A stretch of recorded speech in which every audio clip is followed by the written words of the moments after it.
जय हिंद दोस्तों, मैं नवीन शर्मा आप सभी का स्वागत करता हूं। आशा करता हूं आप सब एकदम अच्छे हैं, एकदम बेहतरीन हैं। एक बार सारे प्यारे दोस्त बताएंगे आप सब कैसे हैं। उम्मीद करूंगा एकदम बेहतरीन होंगे, एकदम शानदार होंगे। अश्वी शर्मा, ऋतुपाल, सृष्टि चौहान, उमेश दास, अंजलि सिंह, रोशनी कुमारी, अर्जुन, आदित्य, चंचल, अंजलि, आकाश, कपिल, अविनाश, सारे प्यारे दोस्तों का बहुत स्वागत है। हम लोग पढ़ रहे थे मित्र आपका आधुनिक भारत में गवर्नर जनरल, फिर आपका भारत का गवर्नर जनरल, फिर वायसराय, और वायसराय के बाद में स्वतंत्र भारत का प्रथम गवर्नर जनरल। ठीक है। हार्डिंग प्रथम इसने क्या किया है?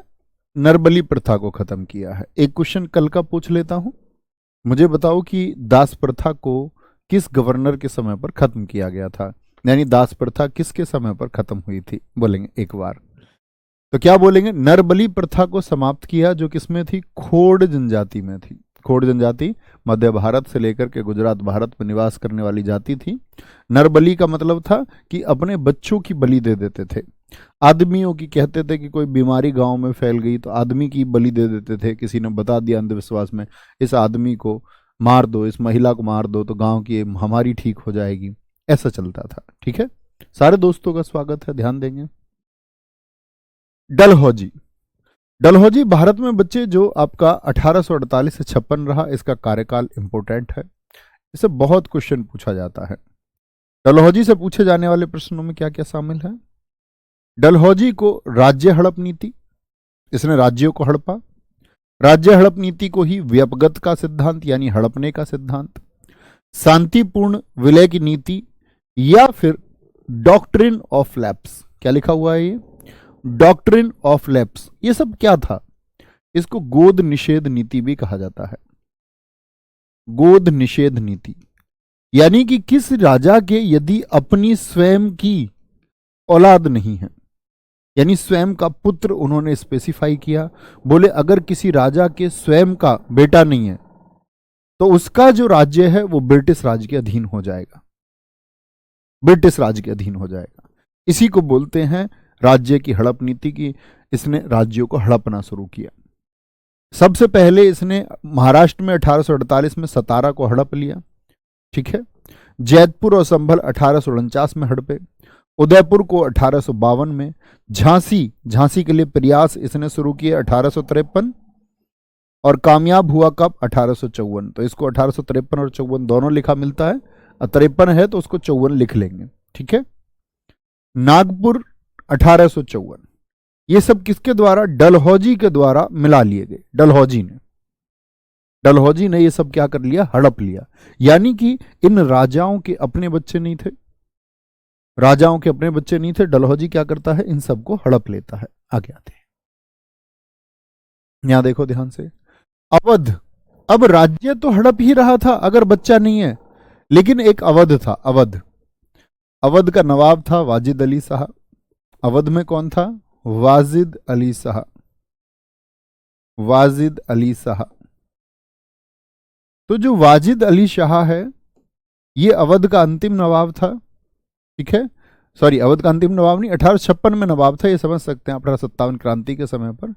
तो वाजिद अली शाह पर इन्होंने आरोप लगाए कि तुम अवध का जो शासन है वो सही से नहीं चला पा रहे हो। और इसके बारे में ये स्टेटमेंट किसने दिया? आउट्रम ने कहा कि जी, आउट्रम कहता है कि जी ये वाजिद अली शाह ठीक से शासन नहीं चला रहा है। उसकी रिपोर्ट उसने दे दी, बोला इसको भी हड़प लो। ये बोले यार अभी तक तो बच्चे वाली बात थी कि बच्चा नहीं होना चाहिए। बोले कोई दिक्कत नहीं, हड़प लो इसको। और ऐसे ही इसने बरार क्षेत्र को दक्षिण में, और ऐसे ही अवध क्षेत्र को, दोनों को कुशासन के आधार पर इसने हड़प लिया। ठीक है। रेलवे का जनक कौन है? रेलवे का जनक, क्योंकि इसके समय पर रेल चली 1853 में पहली रेल चली मुंबई से थाने। ठीक है। डाकघर, पोस्ट ऑफिस एक्ट किसके समय पर आया? 1854। इलेक्ट्रिक टेलीग्राफ, जो टेलीग्राफ भेजे जाते थे पुराने समय पर, तार सूचनाओं के लिए भेजे जाते थे, वो भी इसके समय शुरू हुआ। पब्लिक वर्क्स डिपार्टमेंट, लोक निर्माण विभाग, पीडब्ल्यूडी, क्या बोलते हैं इसको? पीडब्ल्यूडी। आप अक्सर कहीं देखा आपने पीडब्ल्यूडी लिखा हुआ? मेट्रो के पिलर्स पर लिखा रहता पीडब्ल्यूडी। लोक निर्माण विभाग, भारत का सबसे भ्रष्ट डिपार्टमेंट भी इसको माना जाता है कि घूस सबसे ज्यादा इसी में चलती है, क्योंकि किसी भी देश का बेसिक स्ट्रक्चर पीडब्ल्यू पर निर्भर करता है। लोक निर्माण विभाग, निर्माण कार्य इसी पर निर्भर करता है। तो ये जितना स्वच्छ होता है उतना भ्रष्टाचार कम होता है। ठीक है, आगे आए। वुड डिस्पैच, वुड डिस्पैच जिसको हम अंग्रेजी शिक्षा का मैग्ना कार्टा, मैग्ना कार्टा शब्द सारे बच्चे बताइए, मैंने आपको बताया था मैग्ना कार्टा क्या होता है, सन 1600 में बताया था मैंने आपको। अंग्रेजी शिक्षा का मैग्ना कार्टा, आप पॉलिटी में भी पढ़ते होंगे, मूल अधिकारों को पढ़ते समय। 1215 में मैग्ना कार्टा जारी हुआ। मैग्ना कार्टा का मतलब होता है घोषणा पत्र। तो इसने कहा डलहौजी ने कि प्रत्येक प्रांत में क्या होगा, प्रत्येक प्रांत में आपका अंग्रेजी शिक्षा के लिए एक शिक्षा विभाग बनेगा, एक शिक्षा विभाग बनेगा। तो अंग्रेजी शिक्षा को भारत में फैलाने का काम जो मैकाले ने सोचा 1835 में, उसको पूरी तरह कामयाब किया वुड डिस्पैच ने। इसीलिए अंग्रेजी शिक्षा का एक घोषणा पत्र इसको कहते हैं।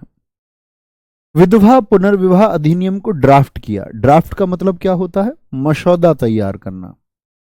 जैसे आप लोग पॉलिटी में पढ़ते होंगे कि बाबा साहेब भीमराव अंबेडकर ड्राफ्टिंग कमेटी के चीफ थे, यानी मसौदा समिति के प्रमुख थे। मसौदा क्या होता है, किसी चीज का प्रारूप तैयार करना कि वह कैसी होगी। तो विधवा पुनर्विवाह अधिनियम, तो डलहौजी ने उस बारे में सोचा कि विधवाओं का विवाह फिर से होना चाहिए कि नहीं, आप बताएं होना चाहिए कि नहीं। तो इसने अच्छा सोचा, लेकिन हिंदुस्तान में ये सोचा जाता था कि विधवा की शादी दोबारा नहीं होनी चाहिए। बहुत सारे लोग उसमें परिवर्तन कर रहे थे, जो प्रोग्रेसिव लोग थे, जो समय के साथ चलने वाले लोग थे, उन्होंने विधवा को सम्मान देना शुरू किया, उसकी शादियां शुरू कर दी थी एक्ट आने से पहले ही। लेकिन बहुत सारे दकियानुसी लोग, रूढ़िवादी लोग, ऑर्थोडॉक्स पीपल्स जो पुरानी परंपराओं में बंधे हुए थे, उसको छोड़ना नहीं चाह रहे थे। डलहौजी ने इसके लिए ड्राफ्ट बनाया, लेकिन डलहौजी के टाइम पे लागू नहीं हुआ। ये विधवा पुनर्विवाह के लिए किस व्यक्ति ने प्रयास किए थे, बताएंगे जरा, कौन भारतीय थे? विधवा पुनर्विवाह के लिए, क्या बोलोगे, पुनर्विवाह के लिए प्रयास किसने किए थे? आप कहेंगे विधवा पुनर्विवाह के लिए भैया जी जो प्रयास किए वो ईश्वर चंद्र विद्यासागर जी ने। किसने? विद्यासागर जी ने प्रयास किए हैं, ईश्वर चंद्र विद्यासागर जी ने। तब जाकर के ये एक्ट बना। और जैसे ही एक्ट बना, मैंने बोला कि भारतीय लोग तो भड़क गए। 1857 की क्रांति के प्रमुख कारणों में से एक कारण माना जाता है ये विधवा पुनर्विवाह अधिनियम को क्या कर दिया गया, ड्राफ्ट कर दिया गया। बोले अब विधवा की दोबारा शादी हो जाएगी। भारत के लोग तो भड़क गए, एकदम से भड़क गए। ठीक है, बहुत बढ़िया। कटिंग सही हुई है ना मेरी, तुम ये बताओ। अभी मैं तुमको ऐसे चंपू सा लग रहा हूँ, अजीब अजीब सा, लेकिन एकदम से नया देखा होंगे ना तुमने मैं कि बाल बड़े बड़े, इतने ज्यादा ही बड़े कुछ हो गए। मैं लगातार सोच रहा था उनको कटवाने का, एक दिन से अगला दिन हो जाता, अगले से चौथा दिन हो जाता, और इसी तरह एक महीना हो गया, और साथ ही एक महीना भी हो गया आपका। हाँ, गांव जाए हुए भी एक महीना हो गया, गांव भी नहीं गया। यहां से 1 किलोमीटर जो घर है उसी में जाना और आना। आगे आएंगे। कैनिंग 1856 से 62। कैनिंग, कैनिंग किसके बाद में है मित्र, बोलेंगे? कैनिंग 1856 में है। ये भारत का पहला वायसराय बना और अंतिम गवर्नर जनरल बना। इसी के समय आईपीसी 1860 लागू हुई 1862 में, कल ही मैं आपको बता रहा था। विधवा पुनर्विवाह अधिनियम लागू किसने किया? तो डलहौजी के समय तो ड्राफ्ट हुआ कि ये कैसा होगा, लेकिन लागू नहीं हुआ था। लागू किसने किया है? कैनिंग ने किया है। ठीक है, थैंक यू। कैनिंग ने किया है। पहला इनकम टैक्स अधिनियम इसके समय पर आया। पहला हाई कोर्ट एक्ट इसी के समय आया। आपने पॉलिटी में दोस्त पढ़ते होंगे आप लोग, हमारे देश में पहला हाई कोर्ट कौन सा है? कलकत्ता उच्च न्यायालय 1862 का है। 1862 में 3 बने थे ना आपका, कलकत्ता, बॉम्बे और आपका मद्रास हाई कोर्ट, ये तीनों 1862 के हैं। ठीक है, हमको पता होना चाहिए ये। चौथा हमारा 1866 का इलाहाबाद हाई कोर्ट है।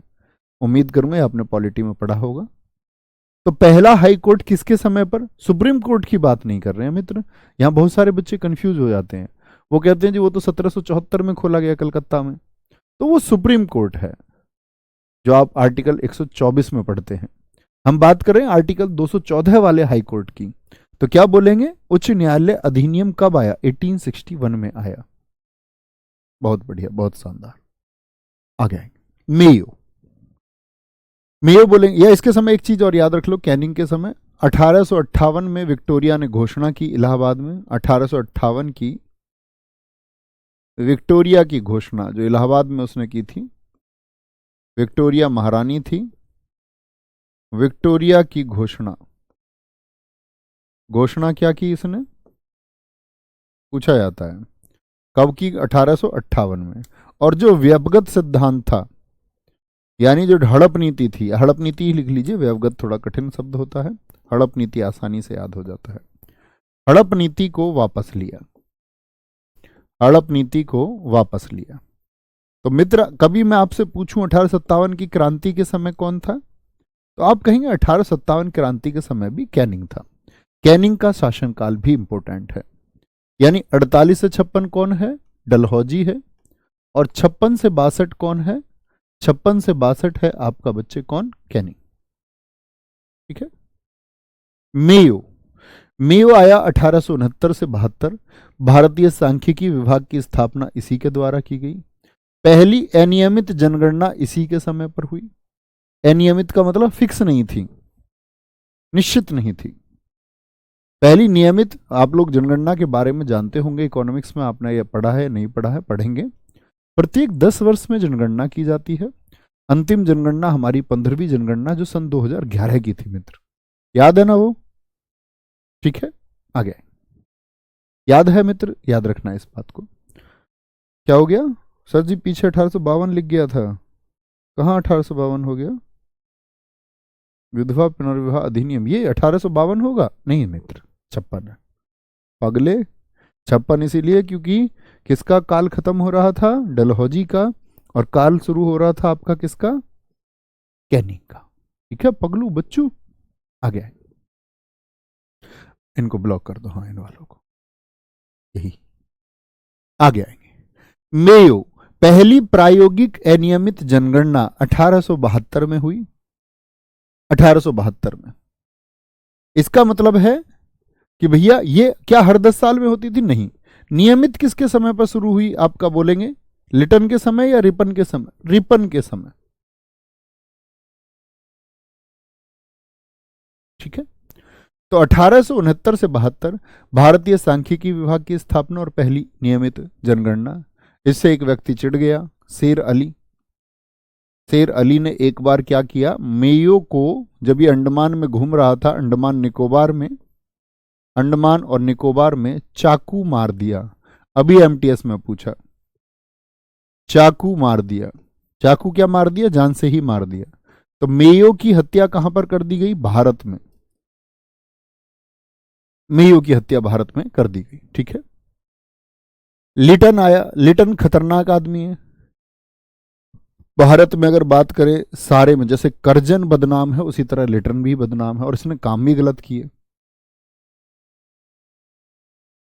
ठीक है, क्या बोलेंगे? लिटन 1876 से 1880। 1877 में प्रथम दिल्ली दरबार लगा। एक बार थम्स अप करके बोलिए, मैंने दिल्ली दरबार आपको बताया था, 3 दिल्ली दरबार लगे। कैसे पैसा खर्च करते थे ये? आज समझो जैसे इनके फूफा आ रहे हों, ब्रिटेन की महारानी या उसके राज परिवार से कोई सदस्य आता और ये गवर्नर क्या करते यहां पर, उसके लिए सारी व्यवस्थाएं करते, सारी व्यवस्थाएं। ठीक है, 1877 प्रथम दिल्ली दरबार लगा। ठीक है, वर्नाकुलर प्रेस एक्ट ये लेकर के आया। वर्नाकुलर का मतलब होता है दोस्त देशी भाषा, देसी भाषा। देसी भाषा से क्या मतलब था? हमारी भाषा कौन सी थी? देसी भाषा। जैसे राजस्थान की राजस्थानी हो गई, यहां हम वेस्ट यूपी की बात करें, आपका खड़ी बोली हो गई, मुजफ्फरनगर, सहारनपुर, मेरठ, बिजनौर, गौतम बुद्ध नगर, हरियाणा, पानीपत, सोनीपत, एनसीआर की जो ये भाषा है ये खड़ी बोली। तो वो क्या है? वो सब देसी बोली हैं। वर्नाकुलर का मतलब होता है देसी बोली, वर्नाडिक्ट भी बोलते हैं, देसी भाषा कह सकते हैं। तो हम लोगों को कोई जब मैसेज देना होता था तो हम अपनी भाषा में लिख देते, हम अपने लोगों को जगाते कि यार तुमको अंग्रेजी शासन के खिलाफ उठना होगा, पत्रिकाओं में लेख लिखे जाते हैं। अंग्रेजों ने कहा बेटा अपने लोगों को भड़काते हो अपनी भाषा में, अपनी भाषा में, एक काम करो देसी भाषा बंद करो, अब छपेंगे अखबार किसमें, अंग्रेजी में। आदेश कर दिए, क्योंकि एक्ट ले आया कि अब देसी भाषा में कोई अखबार नहीं छपेगा। और इस एक्ट का टारगेट अखबार था, क्रांतिकारी अखबार था उस समय, टारगेट था इसका सोम प्रकाश अखबार। कभी आपसे पूछा जाए कि ये वर्नाकुलर जो प्रेस एक्ट लेकर के आया लिटन, ये बेसिकली किस अखबार के लिए, क्रांतिकारी अखबार था उस समय का, फिर बंद होना पड़ा, बाद में ये अपनी प्रसिद्धि नहीं पा पाया। शिशिर कुमार घोष की अंग्रेजी में छपने लगी पत्रिका अमृत बाजार पत्रिका थी एक। अमृत बाजार पत्रिका बांग्ला में छपती थी, साप्ताहिक थी, लेकिन एकदम से बदल गई, अंग्रेजी में छपने लग गई, क्योंकि रोक लग गई थी।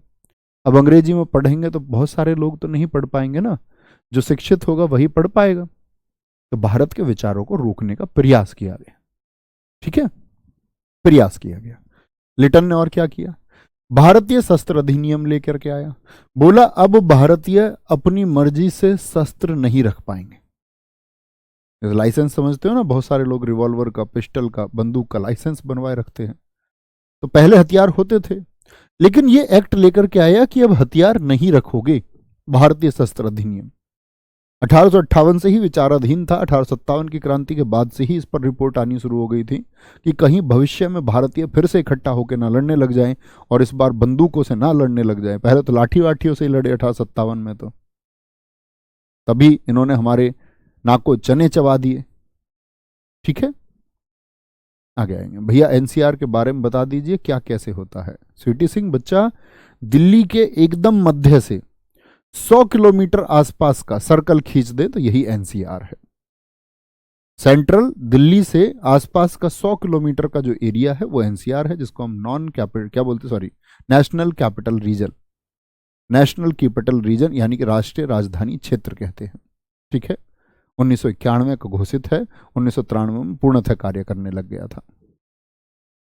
सिविल सेवा परीक्षा में भारतीयों की उम्र 21 से घटा करके 19 कर दी। बोला अगर कोई यूपीएससी, जो आज यूपीएससी होता है, पहले वो आईसीएस होता था, इंडियन सिविल सर्विसेज, बोला अगर आईसीएस अधिकारी बनना है, कलेक्टर बनना है, तो 19 की उम्र तक बन जाओ। कर रहा है मजाक, नहीं कर रहा है, 19 की उम्र तक। तुम कहोगे भैया 19 की उम्र में कैसे कलेक्टर कोई बन जाएगा। हम 19 की उम्र में तो ये पूछते घूम रहे हैं, भैया जी कैसे पढ़ें, भैया जी कैसे सोएं, भैया जी खाना कैसे खाएं, भैया जी। तो 19 की उम्र में कलेक्टर, मजाक करना चाह रहा बच्चों के साथ में। बहुत बढ़िया, वेरी गुड। एक देखो, एक पवन धेवा जी ये कह रहे जी एनसीआर की फुल फॉर्म क्या होगी, तो ये सर्च नहीं करना चाहते, ये क्या कलेक्टर बन जाते 19 साल की उम्र में। तो ये कह सकते हैं हम मजाक किया, मजाक करना चाह रहा था भारतीयों के साथ में। ठीक है, आगे आएंगे। तो कहने की बात है रिपन, एक लड़की का मैसेज तो देखो कल मेरे पास, शर्म आती है मुझे ऐसी परवरिश पर भी। कह रही भैया जी मैं आपसे कुछ पूछूं तो मना तो नहीं करोगे, डांटोगे तो नहीं। मैंने कहा नहीं डांटूंगा, बताओ भैया जी आप कॉल नहीं करेंगे क्या। बहुत देर बाद मैंने मैसेज देखा, मैंने कहा ऑडियो भेज दो, कोई बात होगी, मैं मेरे पास बहुत सारे मैसेज होते हैं, मैं चाहूं भी तो भी ना देख पाऊं, ऑडियो भेज देना, जब मैं देखूंगा रिप्लाई कर दूंगा। मैसेज आया, भैया जी, भैया जी एक लड़का था, एक लड़का था, उसके पास मैं मैसेज करती थी, वो मुझको पढ़ाई में डिस्टर्ब करता था। एक दिन मैंने गुस्से में उसको बोल दिया कि ब्लॉक कर दो मुझको, उसने मुझको ब्लॉक कर दिया। भैया अब मुझे उसकी बहुत याद आ रही है, भैया मेरा 30 तारीख को बर्थडे है, और बर्थडे है भैया, उसका मैसेज नहीं आया तो मैं मर जाऊंगी भैया, मैं क्या करूं भैया। याद तेरेगी, इसलिए इसलिए तुम्हारे माँ बाप ने तुमको पैदा किया कि जो तुम्हारी अध्ययन की उम्र है उसमें तुम इश्क लड़ाओ।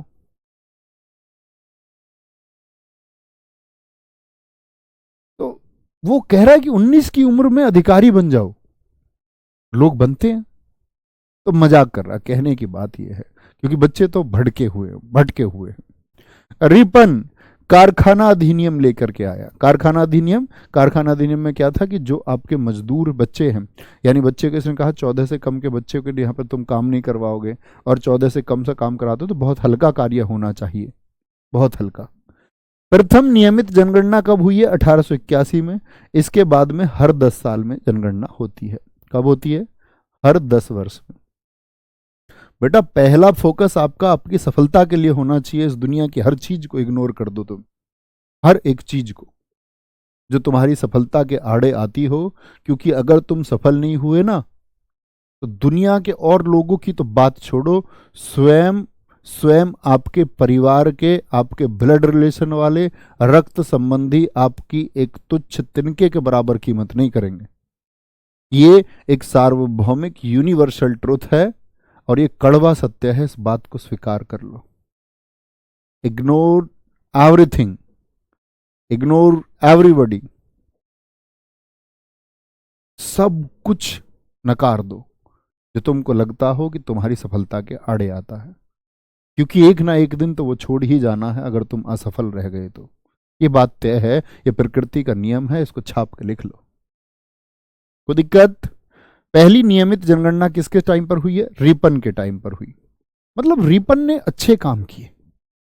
इसने बोला, हे लिटन नालायक, इन लोगों के अखबारों पर रोक लगाता है पागल, फिर ये अपनी बातचीत कैसे करेंगे? ऐसे नहीं बोला होगा हालांकि।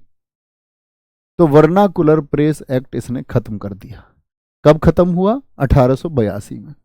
साथ में ही भारतीय जो शस्त्र अधिनियम आया था, जो रोक लगाई थी, भारतीय शस्त्र अधिनियम 1882 में, अधिनियम 1882 में, इसको भी खत्म कर दिया।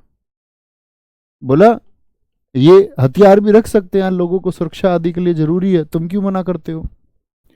इल्बर्ट बिल लगातार परीक्षाओं में एसएससी का हॉट क्वेश्चन है बच्चे, हॉट क्वेश्चन। ऐसा मैंने नहीं देखा 2 वर्षों से एसएससी का कोई एग्जाम हो और ये ना पूछा गया हो। इल्बर्ट बिल किसके समय पर आया? तो बोलेंगे रिपन के समय पर। ये क्या कहता है रिपन? ये कहता है कि अब से पहले क्या था कि जो अंग्रेज लोग थे उनका मुकदमा सिर्फ यूरोपीय जज सुनते थे, अंग्रेज जज ही सुनते थे।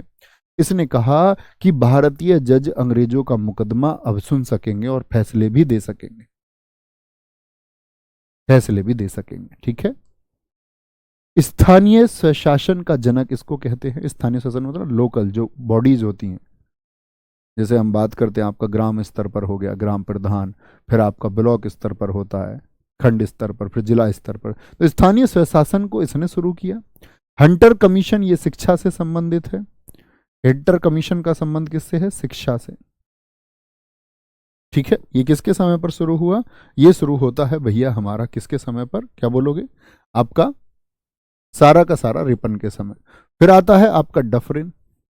हाँ, इसने एक और काम किया था रिपन ने जो एज उसने की थी ना 21 से 19, उसको उसने कैंसिल करके वापस 19 से 21 भी कर दिया था आईसीएस परीक्षा के लिए। इसने बोला यार 19 की उम्र में बच्चे कैसे पास कर लेंगे, बुद्धू बच्चे होते हैं बहुत सारे तो इस उम्र में। ठीक है, ठीक है हर्षित, बहुत सारा थैंक यू।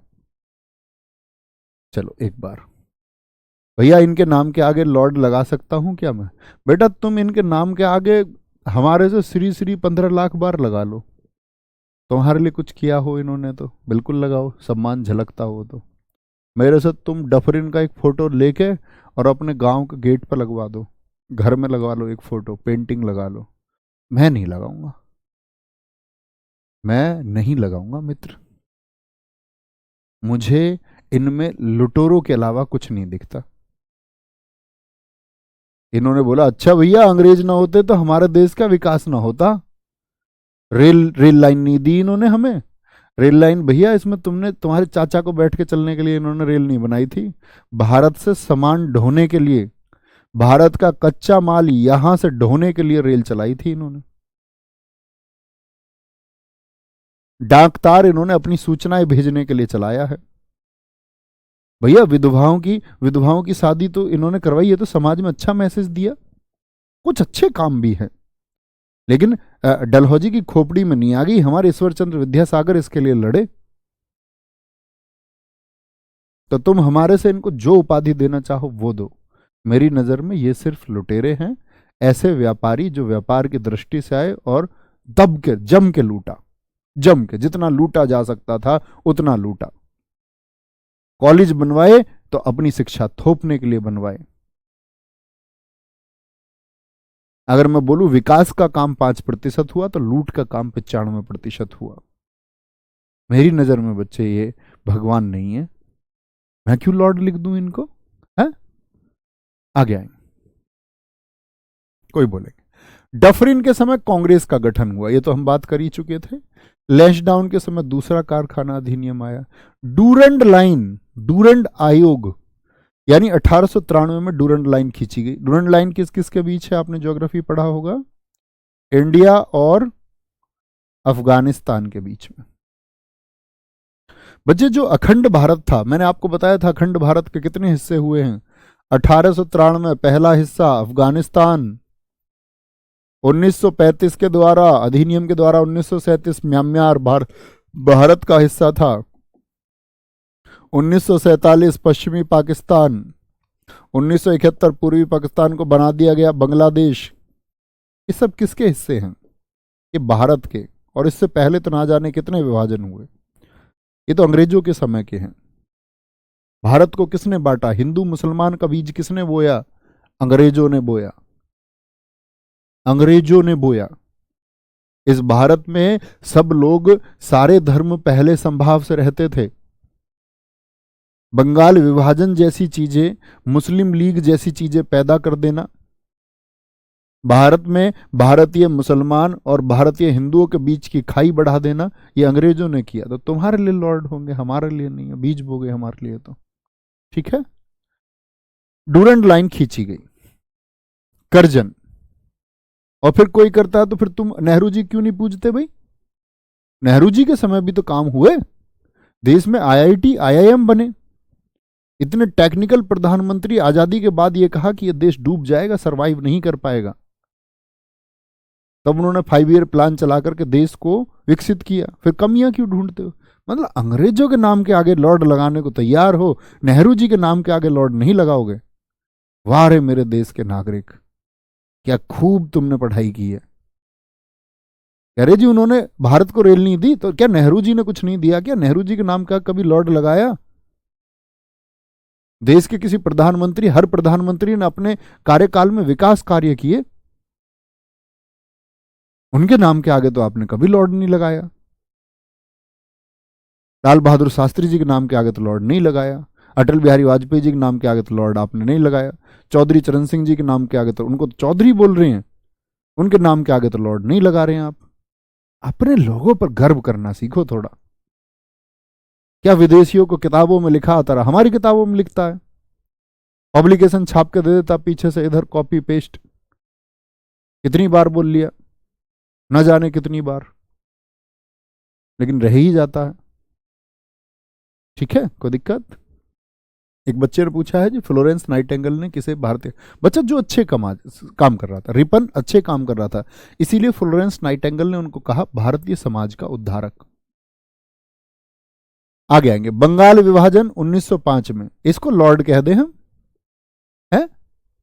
इसने हिंदू मुसलमान का बीज बो दिया।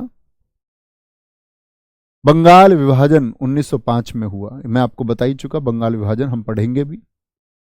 पुलिस आयोग 1902 में इसने बनाया। प्राचीन स्मारक सुरक्षा कानून 1904 में किसने बनाया? इसी ने बनाया। दूसरा दिल्ली दरबार किसके टाइम पे लगा है? वो करजन के टाइम पे लगा है। कह रहा है कि इस टाइम पे भी अंग्रेज आए और उनका स्वागत किया गया, भरपूर स्वागत किया गया। यहीं पर बंगाल में इस समय अकाल भी पड़ा था। अकाल आयोग की स्थापना इसी के समय हुई।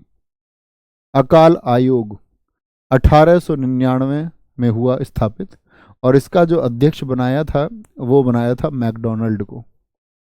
किसको? मैकडोनाल्ड को, मैकडोनाल्ड, मैकडोनाल्ड को, करजन। वेरी गुड, बहुत शानदार। कोई दिक्कत, कोई परेशानी? पूछना है तो मित्र, आज का दिन 28 सितंबर तुम्हारी रगों में बहना चाहिए, हर छात्र की रगों में। 28 सितंबर 1907 भारत की इस जमीन पर एक महान सपूत सरदार भगत सिंह जी का जन्म हुआ। लगाइए भगवान सरदार भगत सिंह जी, ये देश उनको राष्ट्रपुत्र तक नहीं कह पाया। देश ने राष्ट्रपिता तो तय कर दिए, लेकिन राष्ट्रपुत्र तय नहीं कर पाया। बड़ी विडंबना है इस देश की। आप सोचो, आप किन लोगों को सम्मान देते हैं? एक आदमी छोटा सा बच्चा भारत की क्रांति के सोचते हुए 19 साल की उम्र में लाखों सक्रिय लोगों की एक सभा, नवयुव सभा, जिसको नौजवान सभा के नाम से जानते हैं, भगत सिंह जी ने खड़ी कर दी थी। तुम 19 साल की उम्र में इश्क लड़ा रहे हो? तुम 19 साल की उम्र में रो रहे हो मैं जीएस कैसे पढ़ूं? जीएस याद नहीं होती? 19 साल के एक लड़के ने संगठन बनाया, इसको बोलते हैं खून में उबाल। उसने कहा कि मैं भारत की आजादी के लिए लड़ूंगा। ये ब्लड होता है, खौलता हुआ खून मातृभूमि के लिए। और ऐसा ऐसा जोश, अंधा जोश नहीं, ऐसा जोश जिसके साथ में होश है। उसके पिताजी ने कहा, भगत सिंह तुम्हारी फांसी को माफ करने के लिए चिट्ठी लिख देते हैं। शर्म से झुक गए भगत सिंह, बोले पिताजी आपका खून मेरे अंदर है, आप ऐसी बात करते हैं? पगड़ी संभाल ओ जट्टा, आंदोलन चलाने वाले मेरे चाचा ताऊ, मेरे पिताजी, जिनसे मैंने ये सीखा, जिनका एक एक आदर्श मेरे रक्त में आज भी बहता है, कैसे उन्होंने अंग्रेजी शासन की नाक में दम कर दिया था, और आप मुझसे कह रहे हैं पिताजी फांसी की माफी का पत्र लिख दो। मुझे बहुत गलत फील हो रहा है, गलत महसूस हो रहा है। माता भी आई, रो रही है। माता रोती है तो भगत सिंह कहते मां, भगत सिंह की मां होकर रोती है, भगत सिंह की बेबे होकर रोती है, दुनिया क्या बोलेगी? भगत सिंह की मां रो रही है। उसने बोला बेटे इस बात के लिए नहीं रोती कि मेरे पुत्र को फांसी हो रही है, मैं इस बात के लिए रो रही हूं कि इस प्रकृति ने मुझे ऐसे भगत सिंह और क्यों नहीं दिए। गर्व होना चाहिए तुम्हें अपने जीवन पे, इस देश के लिए। रो रहे हो? भैया जी याद नहीं होता है। अरे किसने कहा तुमसे तैयारी को याद नहीं होता? तो जब तुम्हारे बस की नहीं है तो कुछ और कीजिए, हो सकता है आप देश में रॉकेट बना पाए कोई। जब तक जुनून नहीं होगा ना अंदर, हो ही नहीं सकता कि जो तुम चाहते हो वो तुम ना पा पाओ, वो तुम्हारा होके रहेगा। सीखिए, इस भारत में महान व्यक्ति, या बोलते हैं कि इस देश में महान व्यक्तित्व की कमी नहीं रही। आप सीखिए, अध्ययन कीजिए। वो फांसी भी जाते हैं तो हंसते हंसते जाते हैं, हंसते हंसते। आप पढ़ते पढ़ते रो रहे हो, तुम पढ़ते पढ़ते चिंतित होते हो, पढ़ते पढ़ते परेशान होते हो, वो फांसी के लिए हंसते हंसते जाते हैं। क्या बोलता हूं मैं हमेशा से? एक बार बहुत पहले बोला, मैंने बोला गांधी जी तुम नोटों के बीच हंसते हो, मतलब तुम नोटों पर मुस्कुरा रहे हो। गांधी जी तुम नोटों दे विच हंसदे हो, लेकिन भगत सिंह तुम दिल दे विच बसदे हो, तुम दिल दे विच बसते हो, तुम दिल में बसते हो। होगा अमुक लोगों के लिए, बने कोई कितना बड़ा इतिहासकार, दिखा दे उनके बलिदान को छोटा, तो किसी तुच्छ मानसिकता का शिकार ही इतिहासकार होगा। बच्चा ये समझो, तुम आपको जो चाहना होता है ना, आपको सोचना चाहिए, आदर्श आपके दिल में बसने चाहिए कि उन्होंने देश के लिए अपना जीवन दे दिया, और हम रो रहे हैं खुद के लिए। अपनी तैयारी तक को हम ठीक नहीं कर पा रहे, हम इस देश के लिए क्या कर पाएंगे? हमसे तो अपनी जिंदगी ठीक नहीं हो पा रही भैया, हम देश की चीजों को क्या ठीक करेंगे? हम युवाओं को क्या मैसेज देंगे भैया? हम तो खुद ही मैसेज नहीं ले पा रहे। हम इस युवा शक्ति को नए उबलते खून के साथ कैसे संचारित करेंगे? भैया हम तो खुद ही मायूस हैं। पर दोस्त, तुमको ताकत बनना होगा, और जब तक तुम ताकत नहीं बनोगे तब तक कुछ नहीं होगा।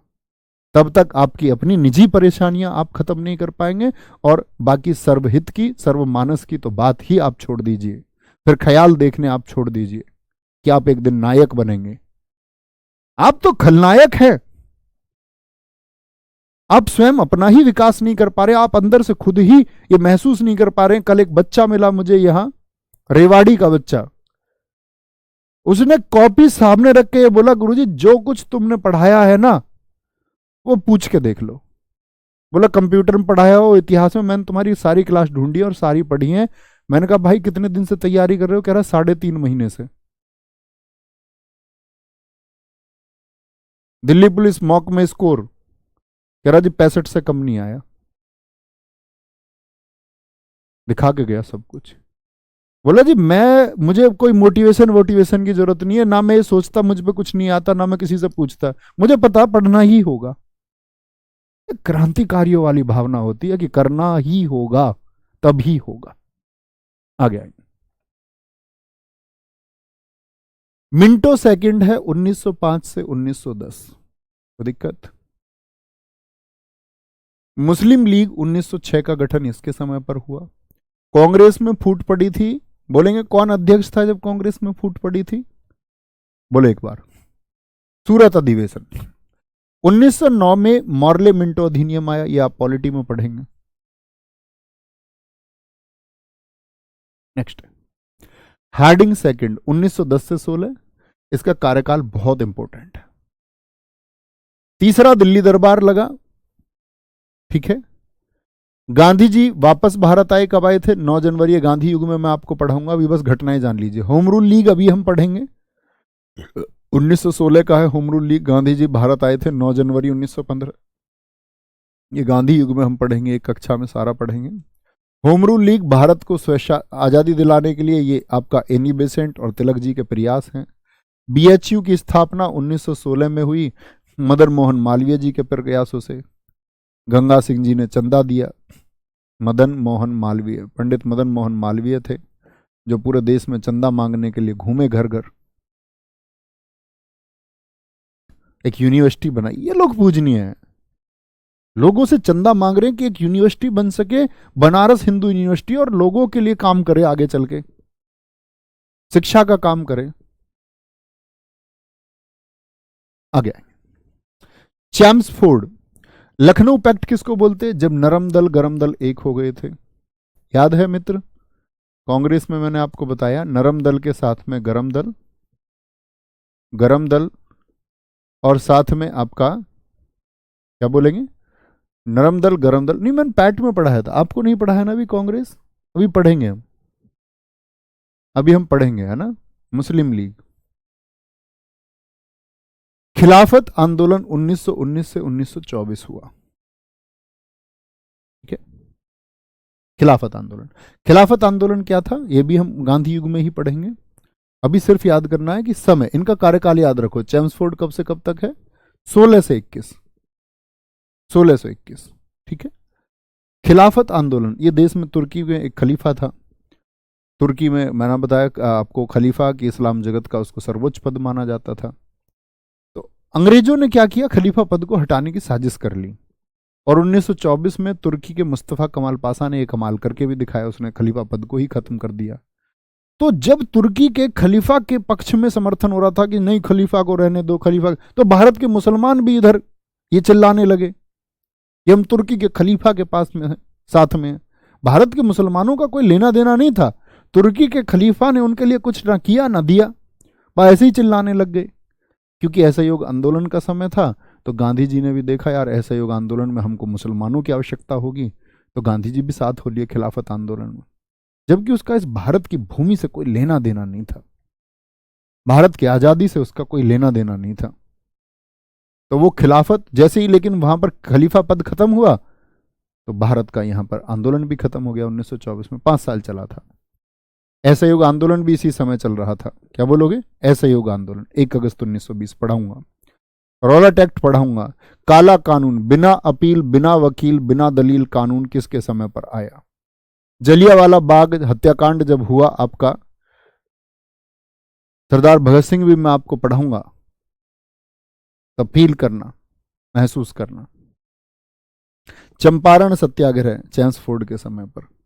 रीडिंग, इसके समय पर चोरी चोरा की घटना हुई। क्योंकि देखो ये काल याद रख लोगे ना मित्र, फिर कुछ मुश्किल नहीं है। अब मैं तुमसे बोलूं 1921 से 26 के बीच की जितनी घटनाएं वो रीडिंग के टाइम पे हुई, रीडिंग के टाइम पर। 4 फरवरी 1922 को चोरी चोरा हुआ। अक्सर इसकी डेट 5 फरवरी रहती है, बहुत सारे टीचर्स ने पढ़ाई हुई है, एकदम सरासर गलत है। यूपीएससी के लिए सबसे बड़ी किताब माने जाने वाली स्पेक्ट्रम, उसमें डेट गलत लिखी हुई है, संशोधन ही नहीं किया है उन्होंने। 5 फरवरी, 4 फरवरी सही डेट है। असहयोग आंदोलन बंद हो गया। स्वराज पार्टी का गठन इसी समय हुआ, क्योंकि जैसे ही 1922 में आपको बताऊंगा, क्योंकि गांधी जी ने जब असहयोग आंदोलन शुरू किया तो गांधी जी ने लोगों से अपील की कि सब लोग मेरे साथ आ जाओ, मैं 1 साल में स्वराज दिला दूंगा। तो किसानों ने अपनी खेती छोड़ दी, वकीलों ने अपने कोर्ट छोड़ दिए, अध्यापकों ने अपना पढ़ाना छोड़ दिया और छात्रों ने मित्र स्कूल जाना छोड़ दिया और सब लोग गांधी जी के साथ हो लिए। लेकिन जब गांधी जी ने चोरी चोरा कांड हो गया, जब एक भीड़ का नेतृत्व कर रहे थे भगवान अहीर गोरखपुर में, यूपी में, चोरी चोरा में आपको पढ़ाऊंगा विस्तार से, तो थानेश्वर गुप्तेश्वर सिंह था वहां पर। गुप्तेश्वर सिंह ने भीड़ से कहा कि वापस चले जाओ, क्योंकि भीड़ प्रदर्शन कर रही थी, असहयोग आंदोलन अपने चरम पर था।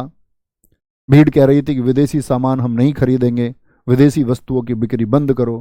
गुप्तेश्वर दरोगा ने कहा कि सब वापस चले जाओ, लेकिन भगवान अहीर जो भीड़ का नेतृत्व कर रहे थे, उन्होंने कहा था बढ़े चलो, बढ़े चलो। तो वहां उन्होंने गोली चला दी। आक्रोशित भीड़ ने पुलिस वालों को अंदर बंद किया चौकी में और आग लगा दी। इसी को हम चोरी चोरा कहते हैं।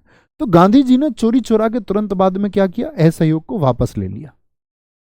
बोले मैं हिंसा आहत हो गया हूं। सब लोगों ने कहा यार किसी एक जगह अगर विरोध हो गया है तो गांधी जी पूरे आंदोलन को क्यों वापस लेते हो, ये अपने चरम पर है, ये काम कर जाएगा। बोले नहीं, मैं इसको वापस लेता हूं।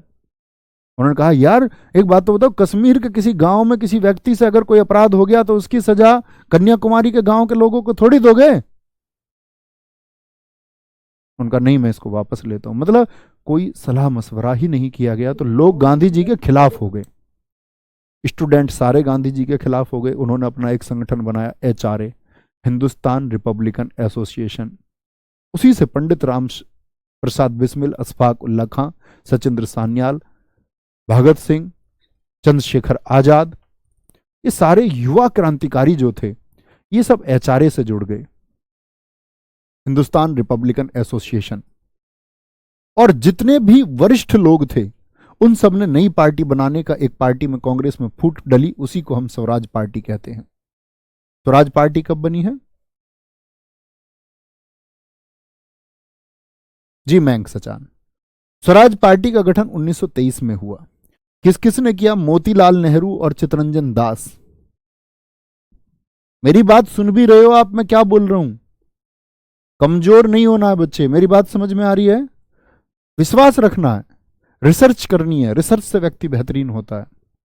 खुद के ऊपर विश्वास रखिए, किसी को मत बताइए, ना मुझे ना किसी को, कि तुम कमजोर हो।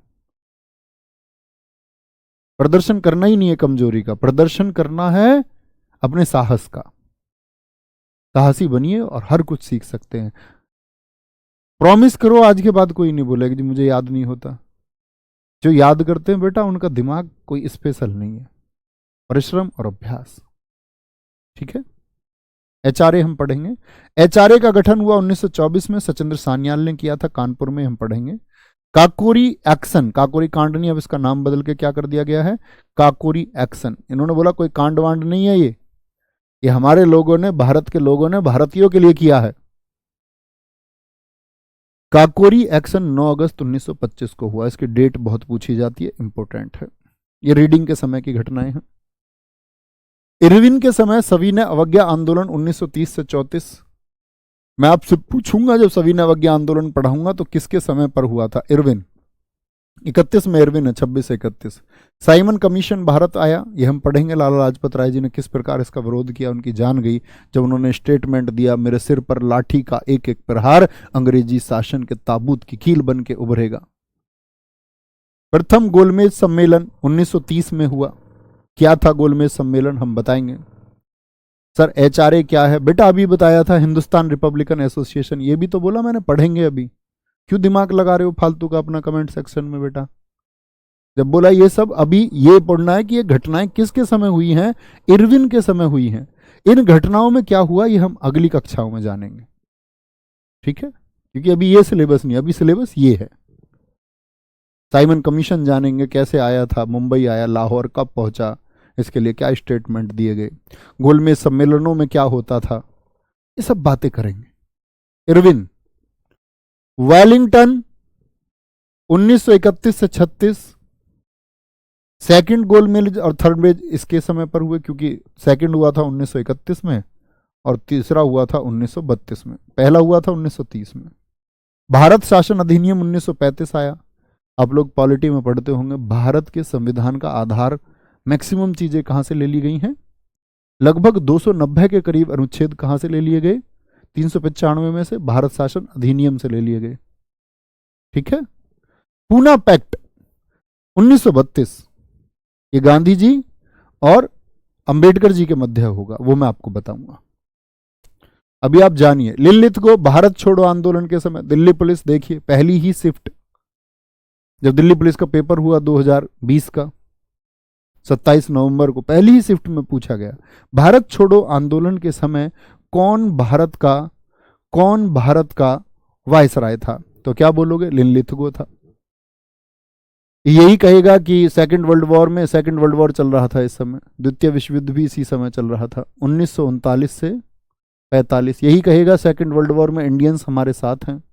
हम इससे पूछेंगे तुझे किसने बता दी? भाई तेरे पापा जी ने कह दी तुझसे है कि हम तेरे साथ हैं, हम तो नहीं है तेरे साथ। तो फिर भारतीयों को मनाने के लिए जब भारतीय लोग मना कर देंगे तो क्रिप्स मिशन आएगा कि सेकंड वर्ल्ड वॉर में भैया जी हमारा साथ दे दो, हम फिर क्या कर जाएंगे, आपके अनुसार जो मांगे आप करते हम कर देंगे। भारतीय माने नहीं, समझ गए? तुम चालू हो बेटा अंग्रेज। फर्स्ट वर्ल्ड वॉर में भी तुमने ऐसे ही कहा था और हमको लगा के हमारे लोगों के सिरमिक के रूप में लगा दिया युद्ध में, और युद्ध जीत गए हम लोगों की वजह से। फॉरवर्ड ब्लॉक इसी समय बनेगा। मैं आपको बताऊंगा सुभाष चंद्र बोस जी को कांग्रेस कैसे हरस कर देगी, कैसे वो कांग्रेस को छोड़ जाएंगे और एक नया संगठन बनाएंगे, फॉरवर्ड ब्लॉक।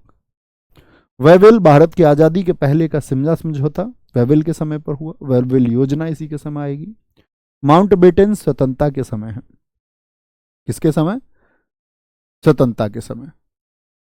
बहुत बढ़िया सर, हम बहुत पीछे हैं, कैसे पढ़े हम? बेटा तेज पढ़ो थोड़ा सा, है ना?